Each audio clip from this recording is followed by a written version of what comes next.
the game on the line, you can't fold and you can't bend.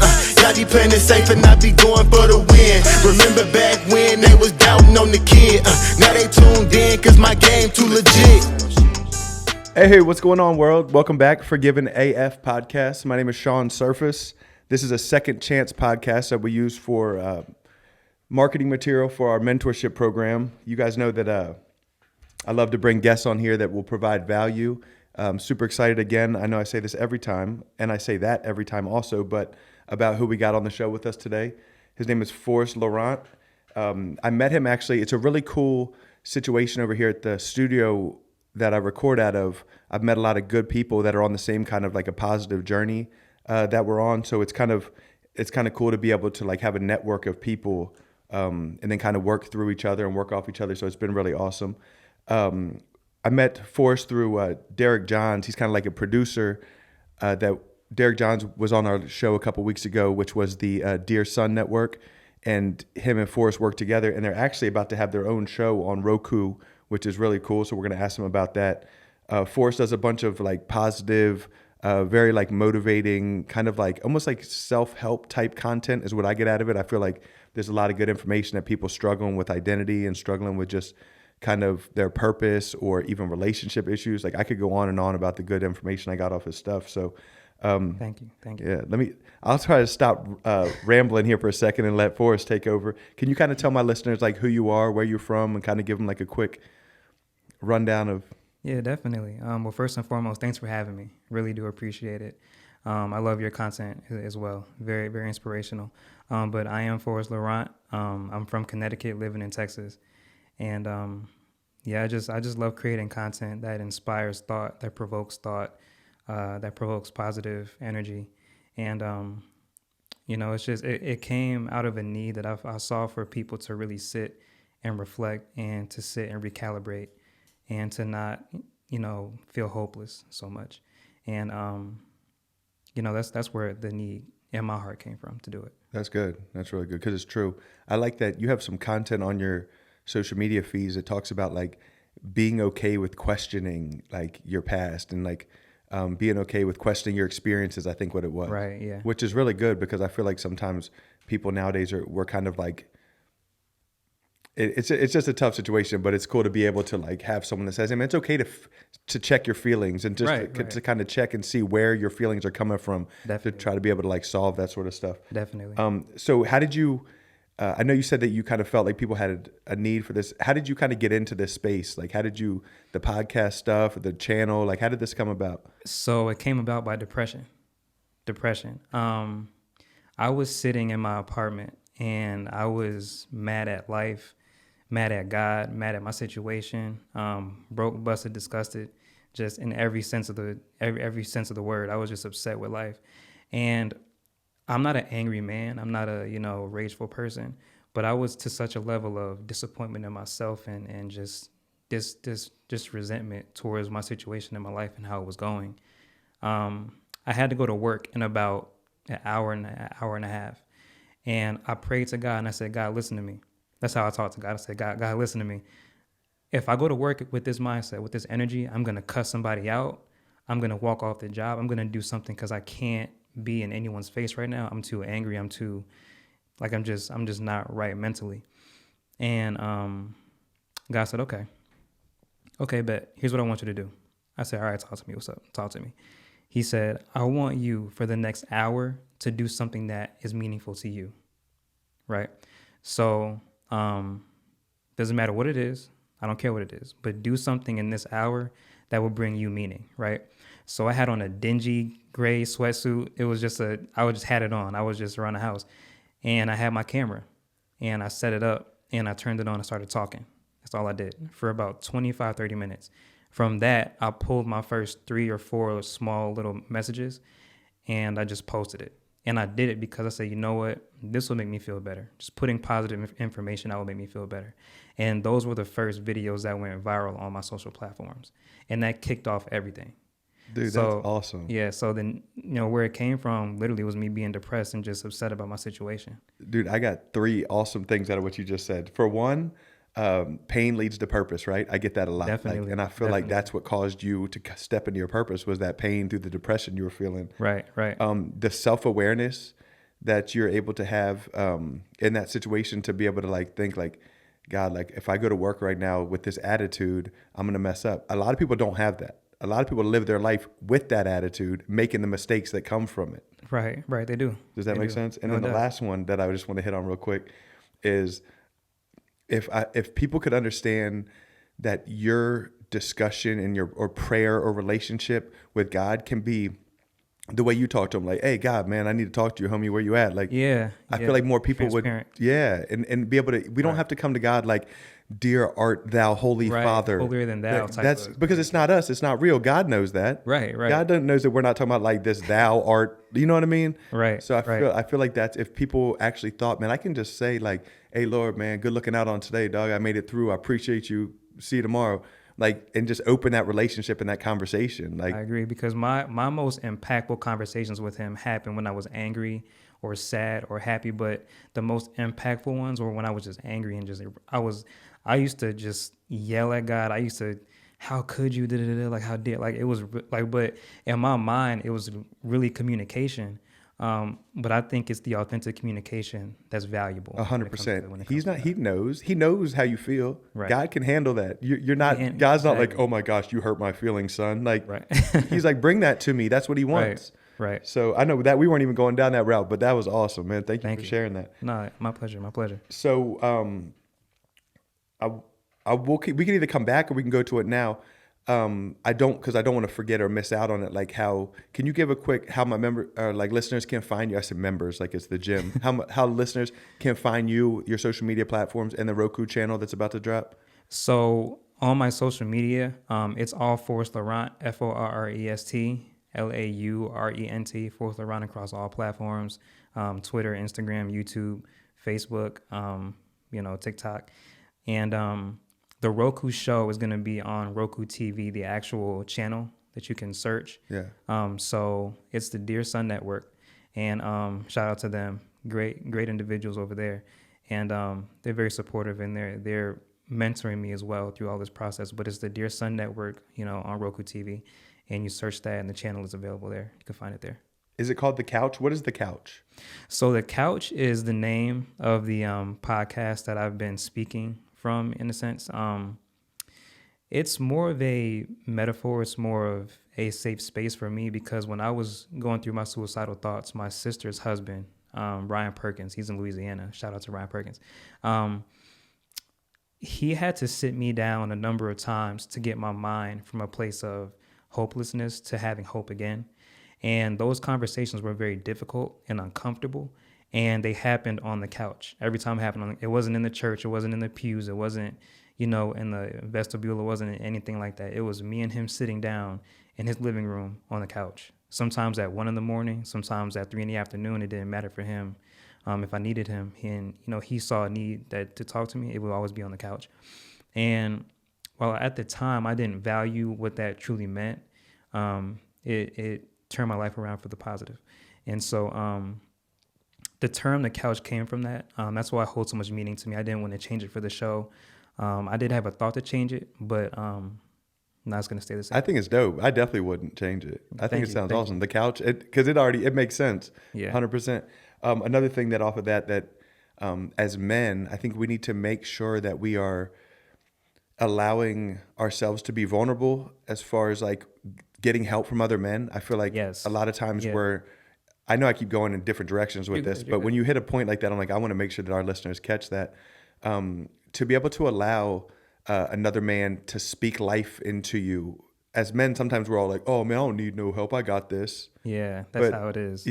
So I think that we have to be able to be vulnerable and open and allow men that actually care about us. You do have to be careful who you're open and, vulnerable with, for sure.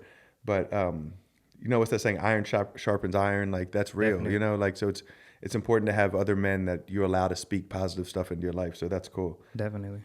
So what I want to talk about, we talked about this yesterday a little bit. What I wanted to go into, and I just experienced it today so I just left the school. I go to the Phoenix Academy every Friday from 10 to 11 and talk to these kids that have been kicked out of regular high school for either fighting or drugs or whatever. Mm-hmm. And one of the biggest, I'm kind of better at it than most.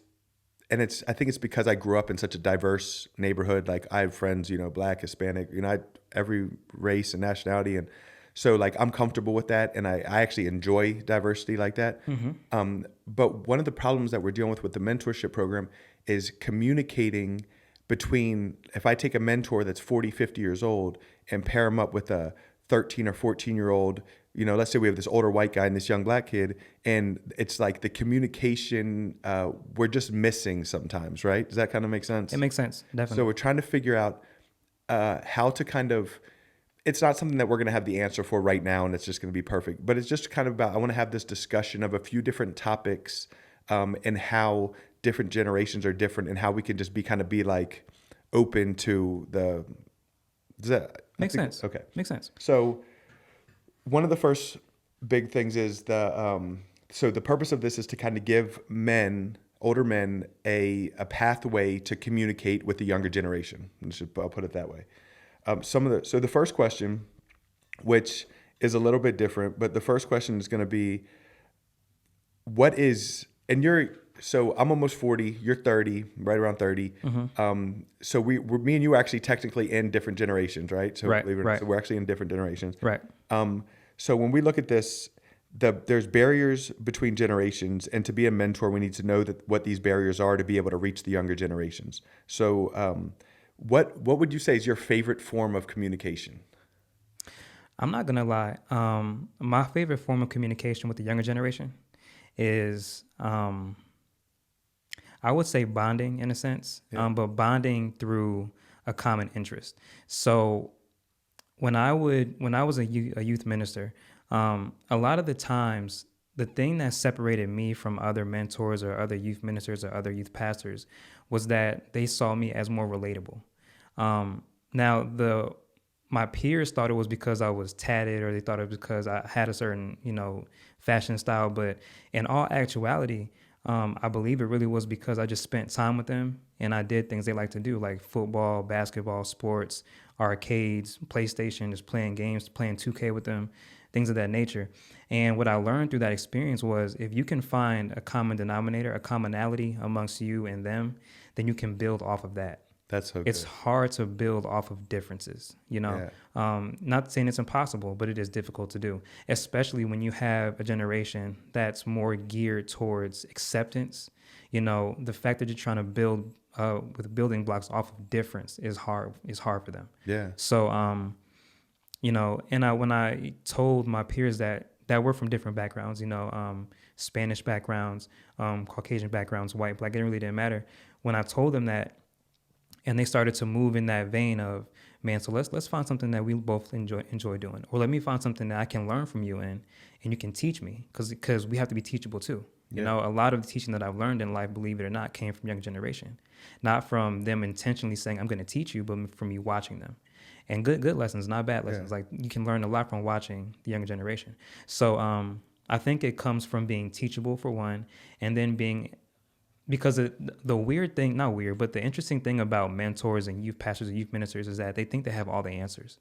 So it's like, if you can be teachable, if you can be vulnerable enough and versatile enough to understand that I can learn from these individuals that I'm trying to speak life into, I think your energy towards them changes. So not to be too much long-winded, but that's what I had to understand, is that you can find a commonality with these individuals.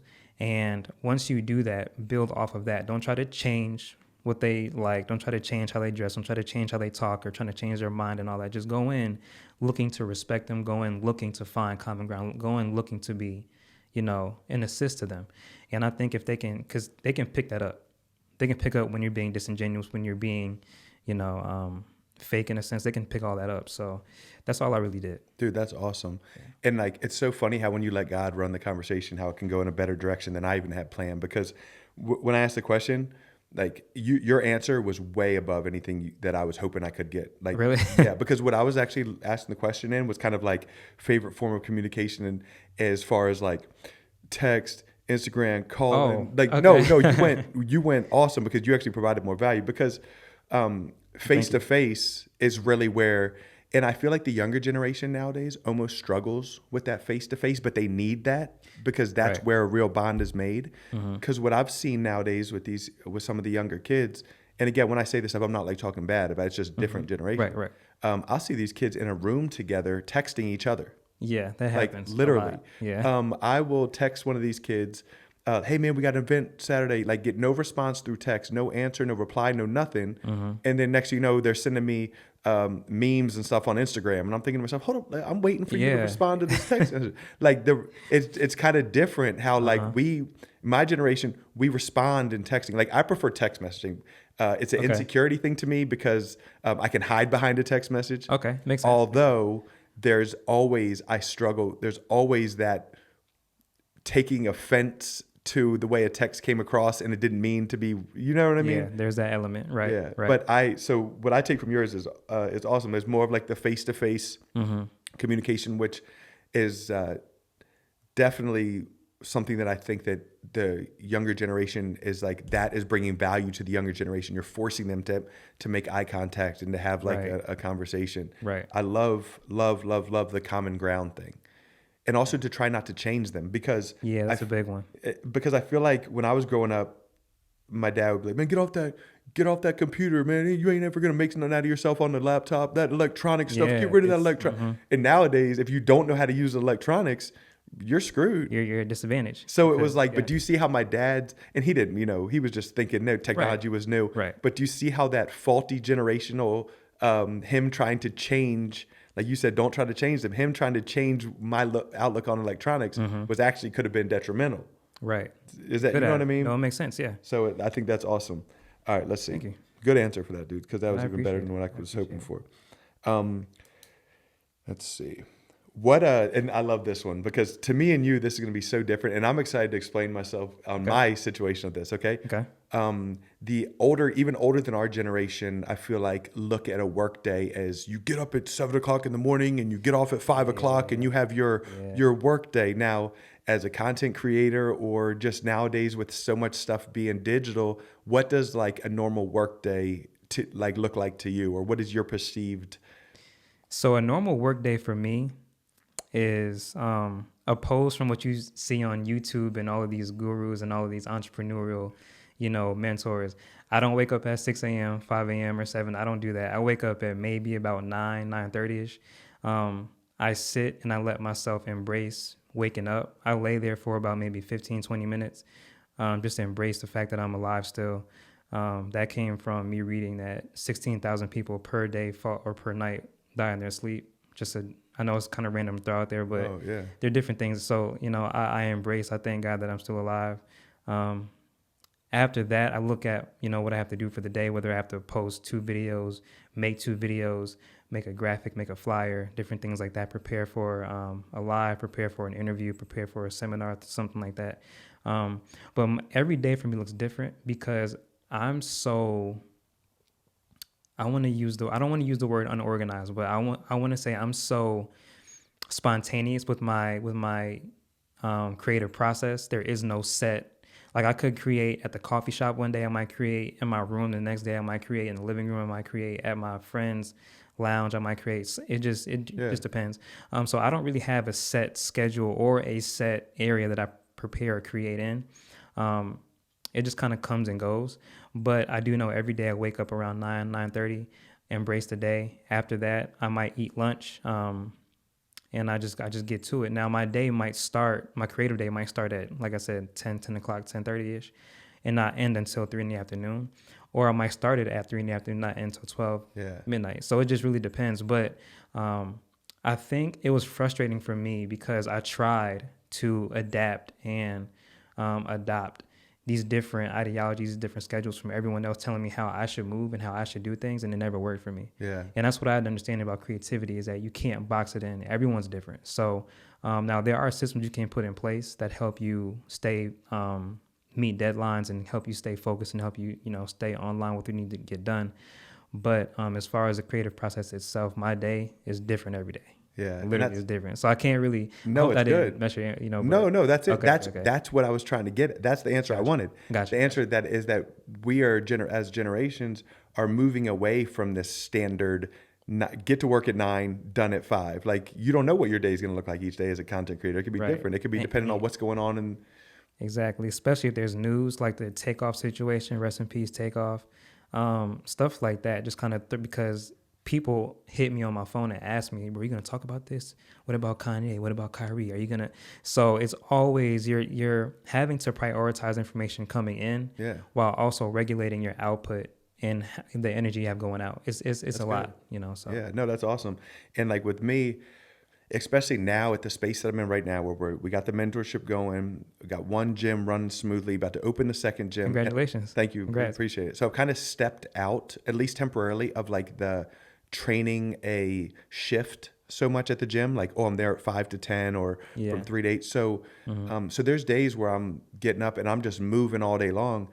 And it's like, sometimes I even feel like my wife is like, "Did you even like go to work today?" I'm like, hold on. Like, no, I didn't actually like show up at the gym and train a bunch of sessions. Right. But like my work day, like it's funny. So when you own a gym, right? And the only thing you do for marketing is social media, you're basically running an online business. Pretty much, yeah. It doesn't seem that way. And people, it's hard for, like, I all day long am constantly just responding to messages. Hey, how much is the challenge? Or, hey, what is the meal plan like? Or, so like my work day is really sometimes just on my phone constantly. Right. Where to my wife, that's not working. And like nothing wrong with how right. But it's just like I'm on my phone all day in her eyes. It takes a lot of work to do that too. It is a lot. It takes a lot of mental focus and a lot conversations, remember who you talked to, what have you already discussed, or so. And I've kind of got it down to a process now where I have like, I get a lot of the same questions over and over, so I can kind of hit like a copy and paste type stuff. But people also pick up on that, so you got to be careful. So I guess all I was trying to get at is, I want just people to be able to realize that what is viewed as a traditional work day is now different. I guess that's really all I was trying to get with all my rambling there. But no, you're good. Let's see what the next one was. These are kind of fun. Oh, I like this one a lot, actually. All right. How do you measure career progression? Ooh, that is a good one. That's hard, right? Because everybody's different. Like everyone's different. So the metric of success is different for everyone. It's subjective. With me, it used to be numbers because I used to, like you said, I used to be like you. Like I used to do social media, for my primary, career path. I used to be a photographer, a filmer, editor, things of that nature. So with me, for me, a long time, success meant what are the numbers looking like? Like, how does it look on paper? How does it look on your phone? Like, how does it? Now that's transitioned to how effective are you? And how effective can you be? So for me, success in this space of my life and what I'm doing is not so much the engagement. It's more so the impact. And I think once I shifted my focus and my paradigm from trying to look successful and trying to have the numbers to if they walk away from you, what are they getting? When I shifted my paradigm to that question, everything changed. Because the thing that I had to learn is that if you're giving people information they can use, then they walk away with value, then that's infectious. That lives. Someone coming to my page and seeing a picture that's attractive to them lives, and it gives you stimulation for about 5 seconds. Like, oh, he's handsome. He dresses well. It's a nice picture. Then they leave, and that interaction is pretty much. Yeah. So the effect, and not knocking anyone that's a model or anything like that. It's just that my metric of success based off of what I'm doing with my life right now. I want people to walk away from my video or from a conversation thinking, that's a seed planted that I can use in the future. And if I can plant that seed, then I've done my job. I don't want to change your life. I don't want to be this, all-knowing, all-seeing person to you. I don't want that. I want to plant the seed that hopefully will grow into a change in the near or distant future. That's what I feel like my purpose is. You couldn't have been like. So it's funny when I answered the question. I wrote down my answer right here. I wrote impact was my answer, and it's the same thing you just said. Like, and for the longest time, it was for me, how much money am I making? How much money am I making? How much money am I making? And I feel like when I would start stressing over how much money am I making and start stressing all that type of like money stuff, I wasn't providing the same until I started thinking, how can I provide more impact? Then numbers just started going in the right direction by themselves. I didn't have to be so focused. Yeah. Right. Yep. And then my second one, instead of impact, would be opportunities. So like for instance, like starting this podcast, and then I get opportunities. I meet people like you. I meet people like Derek, like your producer from Dear John's. Like, Right. I mean, Dear Son. Dear Like, Sons, yeah. Like, I just feel like the opportunities I can start telling. Oh, the more opportunities that are flowing, I must be going in the right direction. Right, So right. that's kind of a way that I test it. Definitely. Obviously, money is always going to be something that's Of course. relevant. Of course. But if you go through your life measuring your success off of money, look at how many famous athletes, musicians are filthy rich and miserable. Exactly. A lot, right? A lot of them. So Exactly. that's where I think that impact is more important. So that's funny. We had the exact same answer. All right, let's see. One more question. Oh, that's another good one. Okay. What type of recognition motivates you? That is a good question. Isn't that good? I love Good these question. questions. I would say, okay, so what type of recognition motivates me?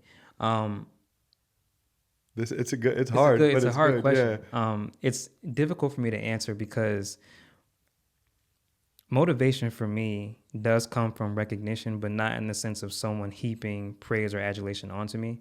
Not saying that you are like that, or not saying that's what you were asking, but that's what I took from the question. And the kind of recognition in that sense that motivates me is seeing people reply and message me and email me that it resonates with them what I'm talking about. And that's the main thing that I'm doing it for, because hopelessness is something that a lot of people battle with and struggle with, and it's not talked about enough. And hopelessness is one of the main things that is, a characteristic when you're talking about depression, suicide, self-harm, bodily harm, like cutting yourself, things like that. And it's not because, from what I've learned, it's not because they're going through anything that they feel is just like, oh man, it's just they feel like this is hopeless. Like, how do I get out of this? I can't get out of it. It could be something as simple as a hangnail, or it could be something as simple as, it doesn't matter to how big or small you think it is, but they believe it's this magnitude because it just feels hopeless. Yeah. And so when people message me and they hit me up and they're like, man, that gave me so much hope, and I'm glad I watched your video, that brings tears to my eyes. So it's back to impact, right? It's back to impact. There was one story in particular. I went live on TikTok, and I was on live for maybe about 2 minutes. Now, when you go live, right, it takes about 1.5 minutes for people to come on and hear about it. The notification goes out. So at this point, there's maybe 20 people on this live. It's not a lot because normally there's about 200-300 on there. So, so about 2 minutes into this live, someone requests to join. I haven't mentioned a topic yet. I haven't even said anything. I'm just asking people how their day went, and someone wants to join the live. It's kind of interesting. Okay, that's cool. I let him on the live, and he said, bro, thank you so much. And I'm like, who is this? Like, what's your name, King? How, like, what's going on? Man, just thank you. And I'm like, why are you thanking me? What happened? Like, did I miss something? He said, man, no, man, just, I want to say thank you. I can't believe I'm talking to you. And I said, man, like, talk to me. What's going on? Like, what's up? This is on live, so I have to maintain a certain level of, Yeah. And he's like, man, your videos saved my life. Like, literally. I don't mean like metaphorically. I don't mean like I'm just saying it out of euphemism. Like, your videos literally saved my life. And I said, how? Like, because I'm taking this all in. I'm like, how, man? Like, what's going on? He said, bro, I was just in such a dark place, with my mother dying, me being in and out of jail, my dad not being there. Like, he had a really rough life, and he's spilling all this on live. And he started coming to tears, and he's like, man, like, I was getting ready to crash out and do something to hurt myself, do something to hurt someone else. And I'm getting emotional thinking about it. It gives me, I've got chills and like, yeah. And it just, and this is on live, so I'm sitting there listening, and I'm like, is this real right now? Because I've only been doing this for a month at this point, not a long time. And now I have this young man that's coming on, and very intelligent, sharp young man. His name is Marquise. And me and him are like super close now, super cool now. And he came on the live, and he pretty much like bared his soul in front of everyone and told me how my videos helped save his life, knowing that my videos were a way out of my own depression myself. But what I was going through wasn't nearly what he was going through. So it's like, I cried on the live, like right then and there I started crying, because I just didn't know how to embrace that in that moment. And it's stuff like that that really makes me understand, like, this isn't a game. This isn't something that I do for attention. It's not something that I do for numbers or for adulation or none of that. Yeah. Like, people really need hope. And it's something that I've been gifted and blessed to be able to communicate in ways where people can get that from my message, you know? And so, and I even told him, I said, bro, you don't have to thank me. It's all God. God urged me to talk about the things that I talked about at the point in time that I chose to talk about it. And then God urged you to open your app and just see the video. So we both played the role we were supposed to play in that scenario. And God made it so that we crossed paths. So it's not really even me. It's just the fact that we're both doing what we just do. Yeah. And God's divine purpose and God's divine will, that's how he rolls. God's a chess player. He's very, very tactful. Yeah. So I love that, dude. That's a great answer too. So it's like you feel like the recognition is not necessarily from like people cheering. It's more of like seeing your work actually impact people. right. That's really what keeps me motivated. That's so good. That's really it. That's good and humble, and that's awesome. I love that. Thank you. I would kind of say I have to kind of agree. I'm like, mine's definitely not acknowledgement from somebody, because I am the most awkward person in the world when I get a compliment. Like, Really? Yeah. And I think it's an insecurity thing. Have you ever heard like someone Yeah. says like, oh, amen. And like, look, I work all day for the compliment and then get awkward when I get it. Like, I was I going to care. say that you I care. yeah. You know what I mean? Like, I care so much about how I look, the shoes I wear, the clothes I wear. But then the second someone compliments it, I'm like, the shoes could be brand new. And I'm like, oh, these old things? Nah, these ain't Right. nothing. Same. Like, I don't know how to take, and it's an insecurity thing. It comes from not feeling like I do have the value that the person, or you know what I mean? Right. So it's kind of a weird situation. So mine definitely does not come from my recognition. Does not come from like people saying, hey, Shawn, you're awesome, because that doesn't make me feel good. It really doesn't. Same. I would say that mine comes from, and I know that it's kind of the same same answer that I put in the last one, but more opportunities. Like, I feel like when people start like asking me to want to do, like, come speak to their kids, or they ask me if their kid can be in our program, or they're posting on social media, not about me, but about their changes that they've made, like in their physique and Right, stuff. right. Like, that's what makes me feel like good and that I'm on the right track. So it's again, Definitely. it's kind of the same sort of thing as you. I feel like, and also people can pick up on that. Like, that's why people, if you have a following, you know what I mean? People aren't dumb. Like, people can tell if you're being authentic, or if you're definitely. just doing it to look at me, like those type of people, you know? And Definitely. and I think that makes a big difference in how people. God checks me on that every day. Yeah. Checks me on it, because I could very well wake up tomorrow and say, you know what, I'm mad at women today. I'm mad at, my dad today. I'm mad at my mom today. And then now I'm using my platform to spew negativity, and that's not what he gave me. That's not what he gave me the gifts for. Yeah. So I definitely understand that. And you don't, dude. You don't at all. Like, that's one of the reasons I was excited to have you on here, is because I love the positivity that you know what I Thank mean? you. Like, Yeah, thank you. And you can definitely tell the authenticity of your posts. You know what I mean? Like, it's always about something that someone needs that information, you know? So I appreciate God's probably putting the ideas on your heart somehow, but let him keep leading that. That's really how it happens. I'm sitting and it'll just hit me. And just get an idea. Mm-hmm. All right, let me see. So I think that's mostly all the questions I have for that. I do want to ask, and I think I try to ask everyone this, especially someone that I think can definitely provide value. What would be like a main piece of advice you would give to like 16-year-old Forrest, right? Or it's a crazy question because it's so deep, like it's really deep. So, and you think about it for a second, but like a piece of advice, and the reason I ask this is because I try to gain insight into different ways that I can help the boys in this program. You know, people always have a good answer. I think the best answer, well, I don't want to, it might be your answer, so I don't want to steal it yet, but I think the best one I've heard so far is get yourself a mentor. Not just because we have a mentorship program, but because if you can have someone else in your life that it's made the same mistakes or already walked down that path, and you can learn from the stuff that they've been through, it definitely save you a lot of headaches. But what do you think you got for that? I think, can I have a 2-part answer? You can have 5-part answers. Okay. Yeah. First part I would definitely say is, Forrest, you are valuable regardless of how you look. Because that was a major thing for me and a lot of the guys around me growing up, is that we felt we had to be a certain way to get the girls, to get the respect, to get the praise, to get different things. And how you're received by your peers and by the world shapes how you walk out the door and how you look. So I know a lot of boys around 16, 17, 18, even younger than that. They feel this pressure to have to conform and adhere to what they see getting praise and getting adulation. They feel they have to mimic and copy that with everything you see, with the hair, with the body language, with how they talk, with how they think, and which is it's not nothing new, Yeah. peer pressure and adapting different personas is something that's been around since the beginning of time with kids growing up. They just feel so I would tell myself, for one, you don't have to add value that's not authentic. Right. You don't have to do that. And because that also puts you in situations you're not ready for. Yep. You're trying to be this hard, gangbanger. And that's what I tried doing growing up. Me too.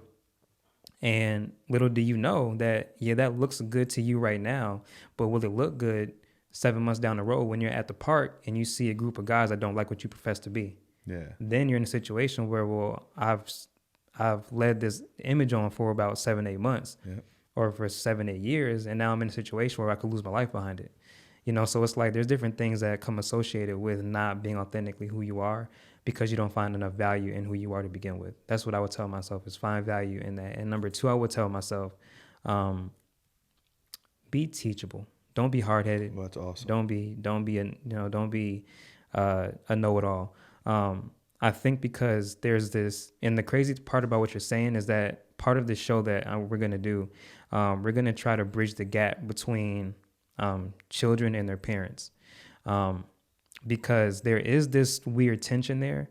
I shouldn't say weird. There's a tension. It's a palpable tension where kids, teenagers feel like they know their parents are telling them something that's right at the end of the day, but there's still this underlying thought that they don't know what I'm going through, though. They don't know what I'm facing when I walk out these doors. They don't know how hard it is to be an individual in this generation. They don't know X, Y, and Z. So, and then there's also this thing where they want to find out for themselves.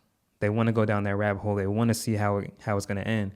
And so I think if we could provide and reestablish the value between a parent's voice and a child's mind and bridge the gap, I think you'd see a major decrease in the numbers of depression amongst teenagers, suicide, sexual dysmorphia, like everything that goes along with just like, this perverted culture that says, you have a parent in the house that's been through what you've been through. This is a fact. Yeah. They're telling you how to defeat what you're going through, and you're not listening to them. Why is that? Like, where does that come from? So a lot of the situations, things that I'm paying for at 31 are mistakes I made when I was 15, 16, 17. Yeah. And the mistakes that I made at that age, I was warned about by people that were 31, 32, 33 at the time. So, and I was told that growing up. Like, they told me, they said, bro, if you don't listen to me, you're going to go down this path that's going to hurt. You don't have to do that, but this is what's going to happen. And I didn't listen to them. So I think those two things is one, understanding that I was valuable, how I didn't have to change. And two, don't be so hard-headed, be teachable.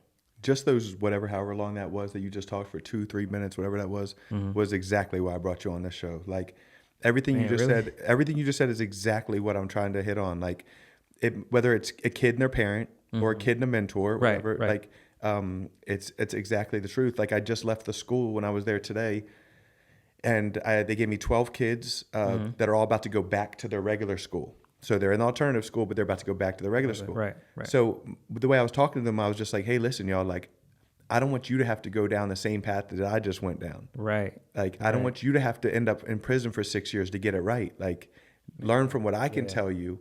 Right. And you're right. Some of the kids appear to get it, and some of them are like, nah, I'm going to do what I want to do. Right. They just have to, Yeah. So I guess different people learn different ways. Mm-hmm. When you were talking about the parent and kid situation, it made me think of how, and then all the issues with the world today. And I don't come from a perfect 2-parent household that's perfect, like my parents split and we had issues in our family. But I absolutely 100% do see the value in support and pushing and trying to encourage 2-family household. You know what I mean? Definitely having the dad and the mom around and being able to One of my, I don't know, that kind of went off track, but one of my things that if I want my son to listen to what I want to teach him, I have to make sure I'm modeling what I want to teach him, right? That's important, right? So I feel like one of my downfalls is I'm like, Caden, get off your phone, get off your phone, get off your phone. I'm constantly on my phone. Always on your phone. You know what I'm saying? And, Yeah. And then I'm over here telling him to get off his phone. Right. That's one of the things that makes it hard between a kid and their parents' generation. That whole do as I say, not as I do with this younger generation, you throw that out the window. It's not working. It is They're not going working. for it. They're not going so for we it. have to make sure as an older generation that we're walking the same thing that we're trying to teach the younger generation also. Right. That's definitely true. Definitely facts. Man, I think that's it, dude. Like, I this couldn't have gone any better, dude. Like, honestly, the information that you gave was awesome.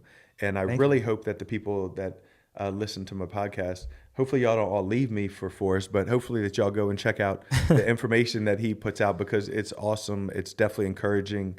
And it's nice to see like someone not just on social media just ranting about how crazy the world is. You know what I mean? Like there's enough of that. So there is. Thank you very much. Yeah. Do you have anything you want to say before we wrap it up? I thank God for the opportunity. I'm thankful to you for being, a different light that, is shining. When I first met you, I told Derek, I said, man, that's a big guy. He's kind of big. I'm kind of scared of him a little bit. He said, no, he's a great guy. And then I saw you on social media and how you instill values and how you really, like, you can tell people's work ethic that pretty much defines like how serious they are about something. And I could just tell from your content that you really do have a heart for this. And it's not superficial. It's not something that you're doing for, Instagram. It's not an aesthetic thing for you. It's not. So I appreciate that. That means it's hard to find that. It means a lot, especially coming from you because you know what you're doing. And so thank you for saying that. And like, I hate that perception of, I was actually like really overweight, like fat at one point. You? Oh yeah. I was like, I had boobs and everything, right? So like for me to lose the weight and get smaller, I ended up getting kind of like stronger, I guess is what you'd say. Okay. But I hate that perception because once people get to know me, I always get that initial like, then that guy is kind of big. But then as soon as they get to know me, they're like, man, this soft dude, like, this dude is like, you know what I mean? Like I'm like a little puppy dog is scared to death inside of a big body. You know what I mean? That's like funny. But it's okay. It works good. Man, again, thank you very much. My pleasure. Real quick before we sign off, I want to make sure I touch on the mentorship program. We have on Sunday at 2:00, we're having a second chance Thanksgiving where we're taking all the boys to our director, one of our directors who was on the show a couple weeks ago, Paul Ficino, who did the financial literacy course. He's having a bunch of people over his house. We're going to go fishing with all the kids in the program. He's got like a lake in his yard. It must be nice. That's dope. Yeah. You open my backyard, it hits the fence and behind it. So we definitely having it's not the same. Yeah, so that'll be cool. Have a Thanksgiving for the boys and a couple of the kids, when I told them that we were doing this, like, and it's just so sad. It just makes you realize some of the stuff we take for granted. A couple of the boys were like, I've never had a Thanksgiving meal. Like, I've never done a Thanksgiving meal. Yeah. Wow. The one kid's mom has worked every Thanksgiving. Like, so they don't even do that. They don't have how it is and I'm like, man, like, stuff that we take for granted. We're like, oh, another turkey, more stuffing, It never even sat down in a family environment and had like Thanksgiving. So I'm excited for that. It's crazy. Yeah, it's cool. All right, man. Well, I'll let you guys go. Thank you guys for listening. Just remember that we love you and you're forgiven and there's absolutely nothing that you can do about it. Later, y'all.